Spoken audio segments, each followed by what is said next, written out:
Selamat pagi dan salam sejahtera untuk kita semua. Bapak Ibu saudara terkasih, di pagi hari ini kita kembali berjumpa untuk mendengarkan firman Tuhan tentang pemerintahan Allah atas diri kita. Marilah kita berdoa. Terima kasih ya Tuhan, kami bersyukur di pagi hari ini untuk penyertaan dan berkat Tuhan. Kami akan mendengarkan firman-Mu, berkati kami Tuhan. Di dalam nama Yesus Kristus kami berdoa dan bersyukur. Amin. Firman Tuhan tertulis di Wahyu pasal 11 ayat 15. Lalu malaikat yang ketujuh meniup sangkakalanya, dan terdengarlah suara-suara nyaring dari dalam surga. Katanya, pemerintahan atas dunia dipegang oleh Tuhan kita, dan Dia yang diurapinya, dan Ia akan memerintah sebagai raja sampai selama-lamanya. Dungi dipalu suru-suruan na papituhom ma sarunena. Jadi masa suarana gogo di bano gijang akka dipadok. Nunga sahat tu tuhatai doho tu Kristus nai harajau ni hasyanganon. Bakit Raja Maibana Rodi Saliling Lilingna. Demikian pembacaan firman Tuhan. Bapak Ibu saudara terkasih, ketika manusia pertama diciptakan, mereka dikatakan sungguh amat baik. Tetapi ada perubahan perilaku, pikiran ketika Tuhan meninggalkan Taman Eden. Ketika Tuhan menempatkan mereka dan memberikan keluasaan atau kebebasan kepada manusia itu, muncul pikiran yang berbeda, yaitu ingin sama seperti Allah, dan mereka tertantang akan hal itu. Dan mereka jatuh terhadap kemauan itu. Dan Tuhan marah kepada mereka. Ini sebagai gambaran tentang kehidupan manusia ketika dekat dengan Tuhan, atau ketika Tuhan hadir di Taman Eden, ada kepatuhan yang luar biasa. Tetapi ketika Tuhan memberikan kebebasan, tercipta kebebasan yang salah. Sepertinya kita melihat ada sedikit pergeseran penyertaan Tuhan di perjanjian lama, perjanjian baru, dan sekarang. Di perjanjian lama sepertinya Tuhan sangat dekat. Tuhan berbicara melalui beberapa orang untuk mengingatkan, menegur, dan menyerukan untuk bertobat.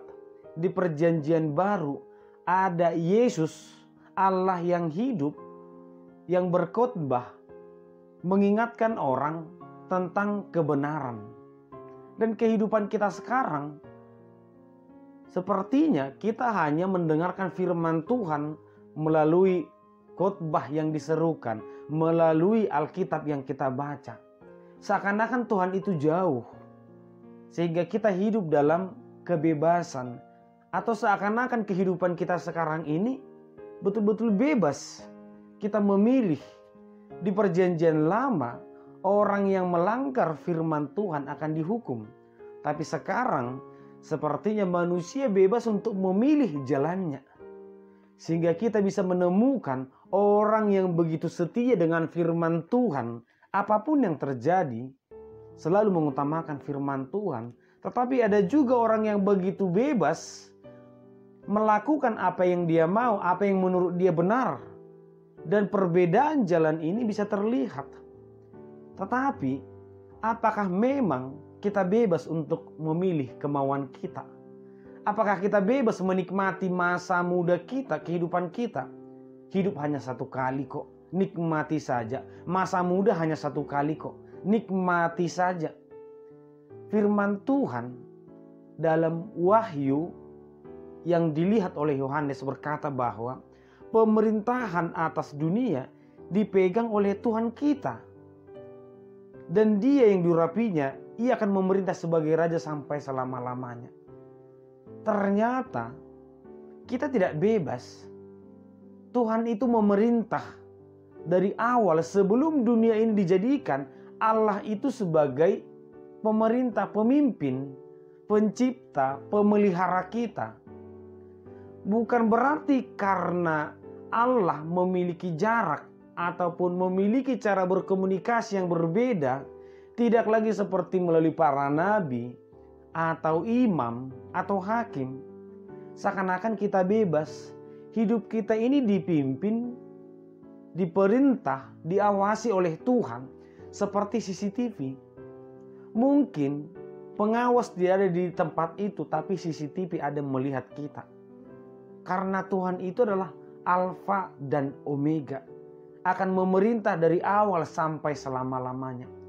Oleh karena itu Bapak Ibu saudara terkasih, di masa kehidupan ini tidak ada istilah hidup bebas. Tidak ada istilah melakukan apa yang kita mau. Tetapi selama kita hidup, selama itu juga kita harus melakukan apa yang terbaik, apa yang benar menurut Tuhan. Karena memang kita hidup bukan untuk melampiaskan kesenangan kita, tetapi kita hidup bagaimana ciptaan itu atau kita yang diciptakan oleh Tuhan itu menjadi ciptaan yang benar. Oleh karena itu Bapak Ibu saudara terkasih, firman Tuhan ini menyadarkan kita bahwa Tuhan itu selalu melihat kita, bahwa Tuhan itu selalu memperhatikan kita, selalu menjaga kita. Ternyata tidak ada waktu hidup tanpa Tuhan. Tidak ada waktu untuk meninggalkan Tuhan. Karena selama kita hidup, selama itu juga Tuhan akan menjaga kita. Tuhan akan memerintah kita dan Tuhan akan memberkati kita. Amin. Kita berdoa. Terima kasih ya Tuhan, kami bersyukur di pagi hari ini untuk firman yang kami dengarkan. Kami bersyukur untuk penyertaan Tuhan. Biarlah kami tetap menyadari bahwa Tuhan menjagai kami. Di dalam nama Yesus Kristus kami berdoa dan bersyukur. Amin. Anugerah dari Tuhan Yesus Kristus, kasih setialah Bapa, dan persekutuan Roh Kudus kiranya menyertai kamu sekalian. Amin.